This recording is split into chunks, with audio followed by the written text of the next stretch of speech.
নমস্কার, আমি বর্ণালী পিসি। আজকে আমি পড়ব মান্যবর প্রভাত চৌধুরীর অনুপম কাহিনী। এটি 2 নাম্বার ভিডিও। একটা সিদ্ধান্ত কতদিন পর্যন্ত বজায় থাকে?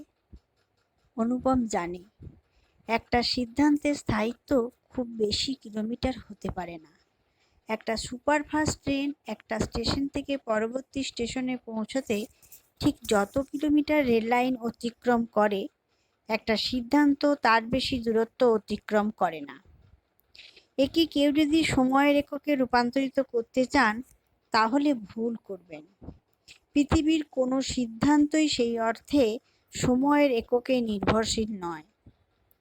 ঘন্টা, মিনিট, সেকেন্ড এসব স্কুল, কলেজ, অফিসে যেভাবে কার্যকরী হয়, অন্যত্র এদের কোনো প্রয়োজন আছে বলে মনে হয় না। যেসব জনপদে এখনো ঘড়ি প্রবেশ করেনি তারা সঠিকভাবেই বেঁচে থাকে। বেঁচে থাকার জন্য ঘন্টা, মিনিট, সেকেন্ড অপ্রয়োজনীয়। বাস লাইনের ধারে যাদের বাড়ি ঘর তারা সময় দেখতে ঘড়ি দেখে না।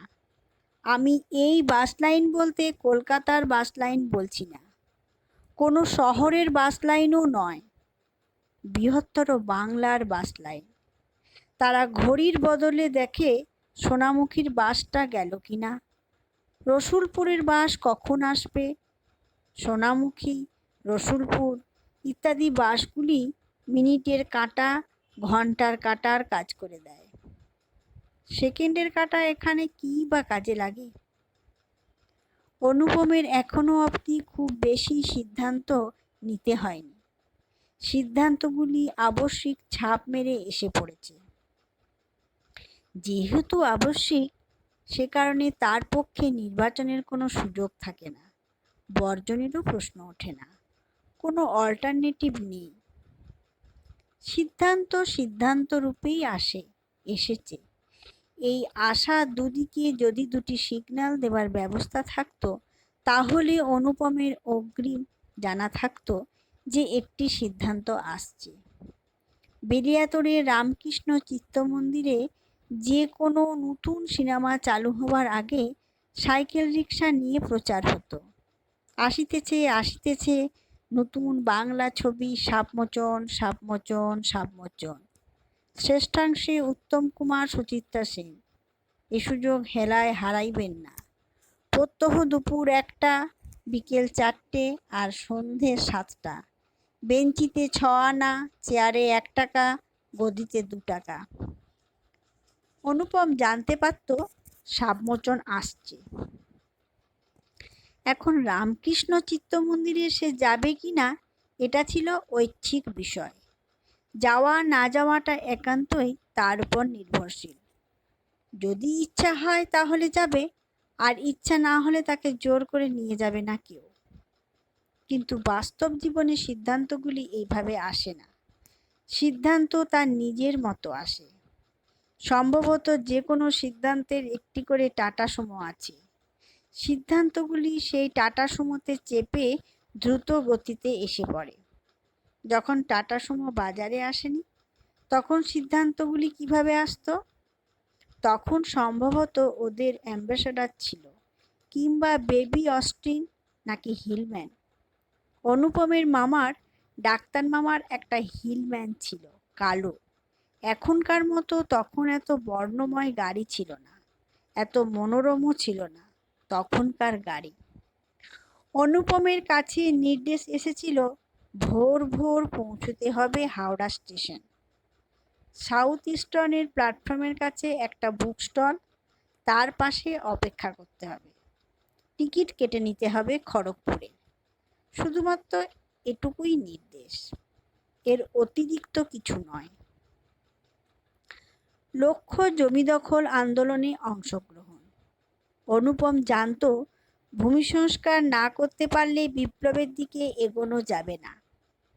একজন 1000-1500 বিঘে জমি ভোগ করবে আর অধিকাংশের 1 কাঠাও জমি থাকবে না, এই অসাম্যকে মুছে দিতে হবে। জমি দখল আন্দোলন ভূমি সংস্কারের প্রথম এবং প্রধান ধাপ। অনুপম নিজেকে একজন ভাগ্যবান মনে করেছিল এই আন্দোলনে সে অংশগ্রহণের সুযোগ পেয়ে। অনুপম এলসিকে তথা ডিসিকে মনে মনে ধন্যবাদ দিয়েছিল। অথচ এই সিদ্ধান্তটি তাকে নিতে হয়নি, এটাকে পালন করার কথাই বলা হয়েছিল। পার্টি সিদ্ধান্ত গ্রহণ করে ওপর স্তরে, তারপর সেই সিদ্ধান্তটি কার্যকর করার জন্য নিচের দিকে নামতে শুরু করে। যেমন মূল সিদ্ধান্তটি গৃহীত হলো সেন্ট্রাল সেক্রেটারিয়েট কিংবা পলিটব্যুরোতে, সেখান থেকে ন্যাশনাল কাউন্সিল হয়ে রাজ্য সম্পাদক মণ্ডলী, রাজ্য পরিষদ, জেলা সম্পাদক মণ্ডলী, জেলা পরিষদ হয়ে লোকাল কমিটি থেকে শাখায়, এতগুলো স্তর। কিন্তু নেমে আসে খুব দ্রুত, অনেকটা বাঁধভাঙা স্রোতের মতো। ৭৮-এর বন্যায় যেভাবে অজয়ের বাঁধ ভেঙে মাঝরাতে ভেসে গিয়েছিল বসুধা, পুবার সহ বেশ কয়েকটি গ্রাম, খুব বেশি প্রস্তুতি ছিল না। তার আগে ৬৭-র বিধানসভার ভোট, বামপন্থীরা দুভাগে, দুই কমিউনিস্ট পার্টি দুদিকে, এক পার্টি অন্য পার্টির বিরুদ্ধে কুৎসিত গালাগাল, কুৎসিত নাটক দেখিয়েছিল ভোট প্রচারে। এস.এ. ডাঙ্গেরেনু চক্রবর্তী প্রমুখ কমিউনিস্ট আন্দোলনের প্রধান প্রধান ব্যক্তিবর্গকে যেভাবে নাটকে হাজির করা হয়েছিল, তাতে আর যাই থাকুক রুচি ছিল না। ভদ্রতা তো অনেক দূরের, ব্যক্তিগত জীবনের কাল্পনিক কেচ্ছা এমন পর্যায়ে যেতে পারে, সেটা যারা এসব নাটক দেখেনি তারা আন্দাজও করতে পারবে না। অথচ এসব করা হয়েছিল সুস্থ মস্তিষ্কে। আর ভোটের পর যখন সুযোগ এলো, যারা করেছিল তাদের বিরুদ্ধে কেচ্ছা করা হয়েছিল, দুপক্ষ এক হয়ে গেলে বা জোট বাঁধলে ক্ষমতা দখল করা সম্ভব, তখন এক হয়ে গেল, গঠিত হলো যুক্ত ফ্রন্ট। দুদিন আগের অপমান ভুলে গেল এক দল, অন্য দল ভুলে গেল তাদের প্রচার কথা। একেই সম্ভবত রাজনীতি বলে। বুর্জোয়া গণতন্ত্রে সবই সম্ভব। তখন দুদলই এই দায় চাপিয়ে দিয়েছিল জনগণের কাঁধে। জনগণের কাঁধ যেহেতু মোষের কাঁধের অনুরূপ, সে কারণে যে কোনো দায় দায়িত্ব সে কাঁধে চাপিয়ে দিয়ে নিশ্চিন্ত থাকা যায়। তখন বলা হয়েছিল, জনতার রায়ের মর্যাদাতে এক হলাম। কংগ্রেসের অপশাসনের বিরুদ্ধে যে রায় জনতা দিয়েছে, এ রাজ্যের অগ্রণী সংগ্রামী মানুষ দিয়েছে, তাকে মাথায় করে নিলাম। আমাদের মাথা জনগণের রায় বহন করতে বাধ্য। প্রগতিশীল এবং গণতান্ত্রিক দুই মোর্চার প্রাপ্ত আসন যোগ করলে তা কংগ্রেসের থেকে ২-৪টে বেশি হচ্ছে, এটাই ছিল জনগণের রায়। তার ওপর আবার এক মোর্চার শরিক ছিল কংগ্রেস থেকে বেরিয়ে আসা বাংলা কংগ্রেস। অনুপমের বেশ মনে আছে, সেবার যারা ঢাকুরিয়া কেন্দ্রে সোমনাথ লাহিড়ীকে জামানত জব্দ করে দেবার দাম্ভিক ঘোষণা করেছিল, ভোটের পর সেই সোমনাথ লাহিড়ী যুক্তফ্রন্টের তথ্যমন্ত্রী হয়েছিলেন। তাকে জামানত জব্দ করা যায়নি। মানুষ ভোট দিত তখন, এখনকার মতো ভোট দিয়ে দেবার মেশিনারি তৈরি হয়নি তখনও। তখন গণতন্ত্র নামক একটি শব্দ তার আবিধানিক অর্থ নিয়ে বিরাজ করত। অভিধান অনুপমের একটি প্রিয় গ্রন্থ। অভিধানের মধ্যে বহু শব্দ ঘুমিয়ে আছে, ব্যবহার প্রায় নেই বললেই চলে। সেই সব ঘুমিয়ে থাকা শব্দগুলিকে জাগিয়ে দেওয়া তো একটা কাজ হতে পারে, মহৎ কাজ। ঠিক কাকে মহৎ কাজ বলে অনুপম জানে না, তবে সে এটুকু জানে, একজন সাদা লাঠি ব্যবহারকারীকে হাত ধরে রাস্তা পার করে দেওয়া যদি মহৎ কাজ হয়, একজন কুষ্ঠরোগীকে পয়সা দেওয়া যদি মহৎ কাজ হয়, তাহলে অভিধানের মধ্যে ঘুমিয়ে থাকা শব্দগুলিকে ব্যবহার করাও মহৎ কাজ। অনুপম এ কাজে আমাকে প্রায়ই সাহায্য করে। যেমন কাঠের পা, ঘোড়ার পা যখন আমি লিখেছিলাম, তখন একটা লাইনে বলতে চেয়েছিলাম, কাঠের পা এবং ঘোড়ার পায়ের মধ্যে একটা স্বাস্থ্যকর প্রতিযোগিতা আছে। কিন্তু প্রতিযোগিতা শব্দটি আমার পছন্দ হচ্ছিল না। প্রতিযোগিতার মধ্যে কেমন যেন একটা ব্যাড স্মেল বা খারাপ গন্ধ আছে। কবিতায় এই শব্দটিকে সেই মুহূর্তে বর্জন করতে চাইছিলাম। অনুপম সেটা বুঝতে পেরেছিল। সেই ক্ষমতা তার সহজাত। সে আমাকে অভিধান থেকে সংগ্রহ করে দিয়েছিল প্রতিস্পর্ধা শব্দটি। আমি লিখেছিলাম, কাঠের পা এবং ঘোড়ার পায়ের মধ্যে একটা স্বাস্থ্যকর প্রতিস্পর্ধা আছে। এতে কবিতাটির মান কতটা কি উন্নতি হয়েছিল তা বিচার করা আমার কাজ নয়, তবে প্রতিস্পর্ধা শব্দটি প্রয়োগ করে আমি তৃপ্তি পেয়েছিলাম। আমরা তৃপ্ত হতে চাই। প্রতিস্পর্ধা শব্দটি যেভাবে বেজে ওঠে, প্রতিযোগিতা শব্দটি ঠিক সেভাবে বাজে না। এক একটা শব্দের বাজনা এক এক রকম। বাজনার কথা আসলেই বাদ্যযন্ত্র এসে পড়বে। বাদ্যযন্ত্র অনেক পরের কথা। এই তো সেদিন বাদ্যযন্ত্রগুলির সন্ধান পেয়েছিলাম, তার অনেক আগে প্রতিস্পর্ধা। অনুপম এখন বুঝতে পারে জমি দখল আন্দোলনের মধ্যে যা ছিল সেটা প্রতিস্পর্ধা নয়, প্রতিযোগিতা। শুধুই কি প্রতিযোগিতা, নাকি শুধুই একটা কর্মসূচি প্রতিপালন? হাওড়া স্টেশনে একে একে বেশ কয়েকজন হাজির হয়েছিল। ঠিক কতজন মনে নেই। সকলেরই টিকিট কাটা ছিল। সকলেই এতটা উদ্দীপ্ত ছিল যে তাদের মনে হয়েছিল স্বয়ং কার্ল মার্কস নির্দেশ পাঠিয়েছেন, খড়গপুরে যাও, ওখানে তোমাদের জন্য কাজ দেওয়া আছে, বলা আছে কাকে কোথায় পাঠানো হবে। অনুপমের সহকর্মী, একই ব্রাঞ্চের কমরেড, গুপির বাড়ি খড়গপুরে, সুভাষপল্লীতে। অনুপম আগেও এসেছে। গুপিরা তখন সেন্ট্রাল বোর্ডিংয়ে থাকতো। উত্তেজনা যতটা মানুষকে ব্যস্ত রাখে, অন্য কোনো অনুভূতি মানুষকে ততটা ব্যস্ত রাখতে পারে না। সেই উত্তেজনা কবিতা লেখার উত্তেজনা হতে পারে, ফুটবল খেলায় জয়ের জন্য হতে পারে, জমি দখল আন্দোলনের জন্য হতে পারে, এমনকি প্রিয় নারী দেখা পাওয়ার জন্য হতে পারে। উত্তেজনার সময় মানুষ অনেকটাই নিজেতে মগ্ন হয়ে যায়। সে সময় অন্য কোনো বিষয় ঢুকে যেতে পারে না। উত্তেজনা এবং মগ্নতার মধ্যে কোনো ফাঁক থাকে না। অনুপমরা, বিশেষত অনুপম, সেদিন ট্রেন যাত্রায় জমি দখল ছাড়া আর কিছু দেখেনি। দেখলে মনে থাকতো। এতগুলো স্টেশন, এতগুলো টেলিগ্রাফ পোস্ট, এত বসতি কিংবা জমি, লোকালয় কিংবা ব্রিজ, হকার কিংবা সহযাত্রীদের মুখ, কিছুই মনে করতে পারে না অনুপম। কি গুপি ছাড়া কোন কোন কমরেড তার সঙ্গে ছিল সেটাও মনে নেই অনুপমের। এর কারণ তো 6 বছর বয়সের টাইফয়েড নয়, এটা তো 26 বছর বয়সের কথা। টাইফয়েড থেকে ঠিক 20 বছর দূরের বা পরের কথা। এর একটা কারণ উত্তেজনা, অন্যটি প্রাধান্য। অনুপম তখন শুধুমাত্র গৃহীত কর্মসূচিকেই প্রাধান্য দিতে চেয়েছিল, অন্য কোনো কিছুতে নয়। কাজেই সে দেখতে পায়নি যে লোকটি পাঁশকুড়া স্টেশনে গরম গরম চপ বিক্রি করতে এসেছিল সে কী রঙের শার্ট পরেছিল, কিংবা বালিচক স্টেশনের পাশে টেলিগ্রাফ তারে যে পাখিটি বসেছিল সেটি কী পাখি।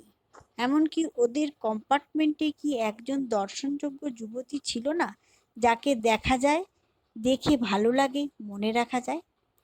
চপ বিক্রেতা, পাখি এবং যুবতী তিনজনই হারিয়ে গেছে। আসলে আমরা কি চপ বিক্রেতাদের সেভাবে লক্ষ্য করি যেভাবে চপগুলিকে করি?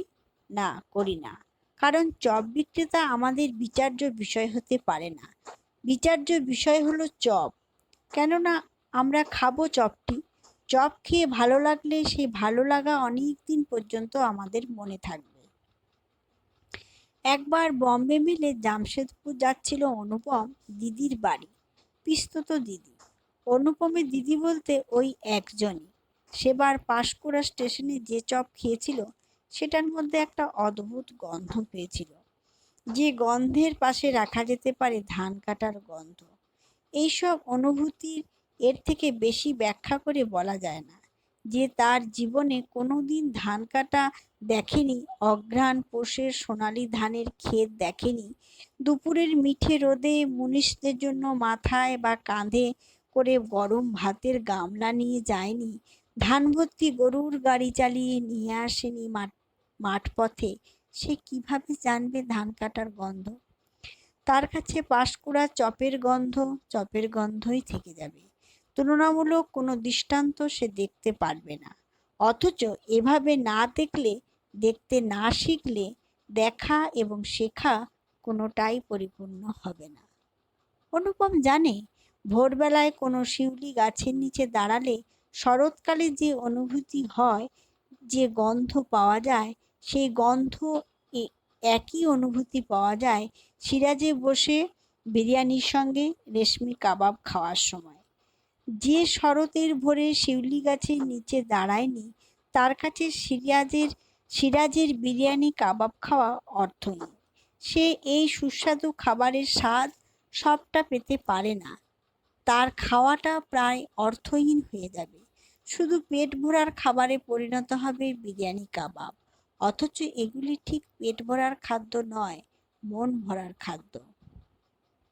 এর সঙ্গে যুক্ত আছে তৃপ্তি নামক অন্য একটি শব্দ। খাওয়া এবং যে কোনো কাজে তৃপ্তি পাওয়া, তৃপ্ত হওয়াটাই প্রধান। যে লোকটা চপ খেয়ে তৃপ্ত হয়েছিল অনুপম, তার জামার রং, মুখের গঠন, হাত কিংবা পায়ের বিশিষ্টতা কিছুই মনে রাখেনি অনুপম। কিন্তু সে যখন কোনো 5 স্টার হোটেলে গেছে, গ্র্যান্ড কিংবা হিন্দুস্তান ইন্টারন্যাশনালে, সেখানে গেটে দারোয়ান থেকে যে বা যারা খাবার পরিবেশন করে, তাদের সকলের আলাদা আলাদা মুখাবয়ব মনে রাখতে পারে অনুপম। শুধু অনুপম কেন, অনুপমের মতো আরও অনেকেই। হিন্দুস্তান ইন্টারন্যাশনালে যে লোকটি ট্যাক্সির গেট খুলে দাঁড়িয়েছিল, সামনে তার সাদা পাকানো গোঁফটিকে গুরুত্ব দিয়েছে অনুপম। কিন্তু পাঁশকুড়া স্টেশনের চপ বিক্রেতা সেই গুরুত্ব পায় না। তার একমাত্র কারণ গ্ল্যামার নামক একটি বিদেশি শব্দ। ট্রেন থেকে নেমে রিক্সা করে পার্টি অফিসে বসেছিলেন নারায়ণ চৌবে, এক অদ্ভুত মানুষ, যিনি ইচ্ছা করলে কমরেডদের শাসন করার সময় নিজের হাত, মাথা, সর্বাঙ্গ ব্যবহার করতেন। কমরেডরা ব্যথা পেত, কিন্তু কিছু বলতো না। অনেকটা বাবার মতো। বাবা যেমন নিজের ছেলে মেয়েদের সঙ্গে ব্যবহার করে, তার সঙ্গে একমাত্র নারায়ণ চৌবের ব্যবহার। নারায়ণ চৌবে কি তার কমরেডদের সন্তানের মতো দেখতেন, আত্মজের মতো? কে এর উত্তর দেবেন? এই উত্তর দেবার জন্য যদি নারায়ণ চৌবে জীবিত থাকতেন, তাহলে কি অনুপম কাহিনী অন্যদিকে ঘুরে যেত? অনুপম কাহিনী তো নারায়ণ চৌবের কাহিনী নয়। কোচবিহার শহরে রাস্তা তৈরির সময় যে স্কেলটি ব্যবহার করা হয়েছিল, কলকাতা কিংবা খড়গপুরের রাস্তা তৈরির সময় সেই স্কেলটি ব্যবহার করা হয়নি, এটা অনুপম জানে। শুধু অনুপম কেন, যারা কলকাতা, খড়গপুর এবং কোচবিহার নামক শহর তিনটিকে দেখেছেন, তারা সকলেই জানেন কোচবিহারের সঙ্গে অন্য দুটি শহরের ভিন্নতা। তবে রাস্তা তৈরি করতে যে স্কেলের ব্যবহার আবশ্যক, এটা হয়তো সকলে জানেন না। এটা না জানাটা দোষের নয়, কারণ স্কেল নামক এই বস্তুটি তৈরি করার বহু শতক আগে মানুষ রাস্তা তৈরি করেছিল। মানুষ কি রাস্তা তৈরি করেছিল? হয়তো করেছিল, কিন্তু মানুষ তা শিখেছিল অন্যান্য প্রাণীদের কাছ থেকে। বাঘেরা যে পথে জলপান করতে যায়, মানুষ কি সেই একই পথ ব্যবহার করেছিল জলপান করার জন্য? এত দূর থেকে এর উত্তরগুলিকে দেখা যাচ্ছে না। মাঝে মাঝে কেমন কুয়াশা এসে ঢেকে দিচ্ছে কিছুটা সময়। এত কুয়াশা কেন কমরেড? এত পথ কেন? শুনতে পাচ্ছেন কমরেড?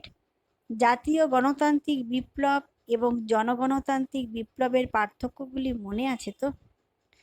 বাঘেরা কি দলবদ্ধভাবে জলপানে আসে? হরিণ, বাইসন, জেব্রা কিংবা বনশুয়োরেরা যেভাবে আসে? বাঘেদের জলপানের পথের সঙ্গে হরিণদের জলপানের পথের পার্থক্য কোথায়?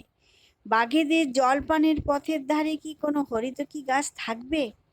এই হরিতকি গাছ কি বাইসনেরা যে পথ ব্যবহার করে সেই পথের ধারে দাঁড়িয়ে থাকবে? নাকি হরিতকি গাছের পরিবর্তে সেখানে থাকবে একটা পিয়াল কিংবা লম্বা একটা শাল গাছ? মানুষ যে পথ প্রথম ব্যবহার করেছিল, তা তার পা তৈরি করেছিল, পায়ে পায়ে চলা পথ, হাঁটা পথ। মানুষ কতটা হাঁটতে সক্ষম হতো ঘোড়া নামক চতুষ্পদটিকে বশ মানবার আগে, চাকা নামক বস্তুময় বৃত্তটি আবিষ্কারের আগে? তখন পা ছিল। আর রনপা? রনপায়ের কোনো লিখিত ইতিহাস নেই। যেমন ইতিহাস আছে পেট্রোল চালিত গাড়ির, বাষ্পীয় ইঞ্জিনেরও ইতিহাস আছে, এমনকি বাইসাইকেলেরও ইতিহাস আছে। ইতিহাসকাররা এত নির্বাচন প্রিয় কেন? অনুপমের হাতে যদি ইতিহাস নির্মাণের দায়িত্ব থাকতো, তাহলে সে কখনোই রনপাকে তুচ্ছ তাচ্ছিল্য করত না। এমনকি সে গুরুত্ব দিত পালকের তৈরি টুপিটিকে। অনুপম লোকমুখে শুনেছে তার পূর্বপুরুষেরা নাকি ডাকাত পুষতেন। ডাকাত পোষা ব্যাপারটাই শুনতে কেমন যেন লাগে। কুকুর পোষা, বিড়াল পোষা কিংবা পাখি পোষার সঙ্গে ডাকাত পোষার কোনো সাযুজ্য নেই। পোষা পাখির পাশে পোষা ডাকাত শব্দটিকে কি কখনোই বসানো যায়? ডাকাতদের জন্য কোনো খাঁচা ব্যবহার করতে হতো না কিংবা চেন। অনুপম আরও শুনছে সেই ডাকাতেরা রনপা ব্যবহার করত। সন্ধে সন্ধে এক গামলা গরম ভাত, সঙ্গে বিউলির ডাল, পোস্ত আর মাছের টক খেয়ে রনপায় চলে যেত 20-30 ক্রোশ। সন্ধ্যা তারা দেখে আর শুক তারা দেখে ফিরে আসতো সূর্য ওঠার অনেক আগে। অনুপমদের সেই পোষা ডাকাতদের শেষজনকে দেখেছে অনুপম। গৌর মাঝি, গোবিন্দপুর মৌজার রাকা অর্থাৎ মাঠ রক্ষক, জমির ফসলের রক্ষণাবেক্ষণের দায়িত্বপ্রাপ্ত গৌর মাঝি। তখন তার বয়স 4-20 পার হয়ে গেছে, অপুষ্টি এবং অনাহারে আরও শীর্ণ। গৌর মাঝি জানিয়েছিল সেই নৈশ অভিযানের কথা, এক এক রাতে এক এক দিকে। এটা অবশ্য রোজ নয়। মায়ের আদেশ পাওয়ার পর, মা অর্থাৎ কালী, মা বলে দিতেন আজ বিষ্ণুপুরের দিকে যা। এই আদেশ পাওয়ার পর প্রস্তুতি পর্ব শুরু হতো। বাতাসে খবর ভেসে যেত, আর কিছুক্ষণের মধ্যেই পোষা ডাকাতরা এসে হাজির হতো অনুপমদের খামার বাড়ির মরাই তলায়। ওখানেই রান্নার ব্যবস্থা থাকতো, লাইন দিয়ে বসে খাওয়া। প্রথমে মায়ের প্রসাদ, তারপর গরম ভাত, ধোঁয়া ওঠা বিউলির ডাল, আলু পোস্ত, মাছের টক। অনুপমের পূর্বপুরুষ বড়কর্তা রামদয়াল মশাই এসে দাঁড়াতেন। তার হাতে থাকতো একটি তরোয়াল। তিনি দলপতির হাতে তুলে দিতেন সেই অস্ত্রটি। প্রতিবার একই কথা বলতেন, নরহত্যা মহাপাপ, এটা মনে রেখো বাপধনেরা। আর নারী মায়ের জাত, নারীর গায়ে কেউ হাত দেবে না। শিশু অবদ্ধ, এটাও মনে রেখো। তবুও কি নরহত্যা হয়নি? নারী কিংবা শিশু কি ছাড় গিয়েছিল? এসব প্রশ্ন অনুপমের মনে উঁকি দেয়, কিন্তু উত্তর পাওয়ার মতো কোনো প্রকৃত তথ্য হাতের কাছে নেই। গৌর মাঝি মারা যাবার পর রনপা পর্ব শেষ হয়। পোষা ডাকাত এই বিষয়টি হয়তো বা অলীক কুনাট্য, পুরোটাই গৌর মাঝির কল্পনা বিলাস। তাই বা কে বলে দেবে? তবু রনপা ছিল, ডাকাত ছিল, ডাকাতি করার কাহিনীও মিথ্যা নয়। তবে অনুপমদের পূর্বপুরুষের পোষা ডাকাতের গল্পটাকে বিশ্বাস করার মধ্যে এক ধরনের রোমাঞ্চ আছে। আর অনুপম বহুবার সেই রোমাঞ্চ অনুভব করেছে সেই তরোয়ালটিকে স্পর্শ করে। তরোয়ালটি বাস্তব, আর বাকি সবটা গল্প। এটা তো নাও হতে পারে। খামার বাড়ি সত্য, মরাইতলা সত্য, গরম ভাত সত্য, মাছের টক সত্য, রনপা সত্য, আর পোষা ডাকাত মিথ্যা। এটা কে বিচার করবে? অনুপম যেদিন ওই তরোয়ালটি হাতে নিয়ে দাঁড়িয়েছিল, সেদিন সে নিজেকে বড় কর্তা রামদয়াল মশাই মনে করেছিল। ভেতর বাড়ি থেকে তরোয়াল হাতে হেঁটে গিয়েছিল খামার বাড়ির মরাই তলায়, আর মুখ দিয়ে বেরিয়ে গিয়েছিল, নরহত্যা মহাপাপ, এই কথাটা মনে রাখবা বাপধনেরা। অনুপম এই কথাটা কাকে বলেছিল? কাদের বলেছিল? কোন প্রম্পটার ছিল কি? তার পূর্বপুরুষদের ডাকাতদের ছায়ারা কি তখন বসেছিল? দলপতি ছায়ার হাতে তরোয়াল দিতে ভরসা পায়নি অনুপম। বোমটা অনুপমই ছুঁড়েছিল, এবং তা বেশ শব্দ করেই ফেটেছিল। জমি দখলের আগের রাত, তরুণ এবং সে দুজন দুটি সাইকেলে। পরীক্ষা করে দেখতে হবে বোমাটা তাজা কিনা। কলকাতা থেকে আসা অনুপমই ভারপ্রাপ্ত হয়েছিল বোমা পরকের, সঙ্গে পথপ্রদর্শক তরুণ সর্বজ্ঞ। এই সর্বজ্ঞ কিন্তু সব জানতা নয়, ওটা তরুণের পদবী।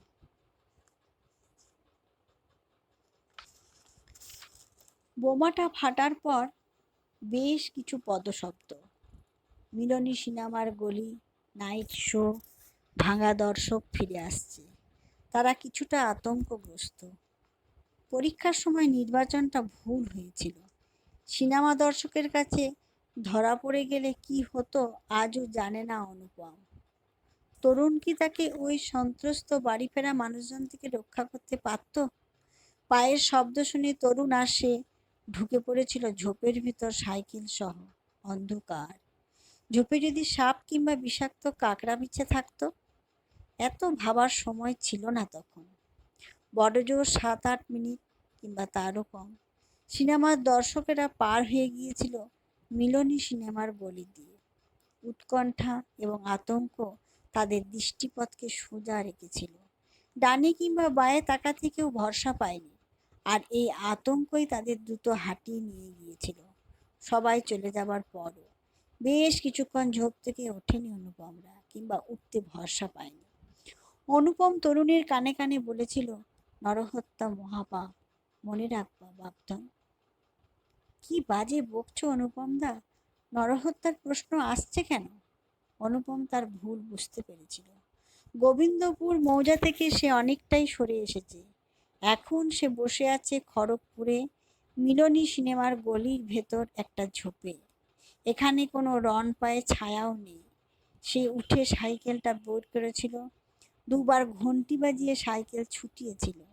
পেছনে তরুণের সাইকেল। যাবার সময় অনুপম অনুসরণ করেছিল তরুণকে, আর ফেরার সময় অনুপমকে অনুসরণ করেছে তরুণ।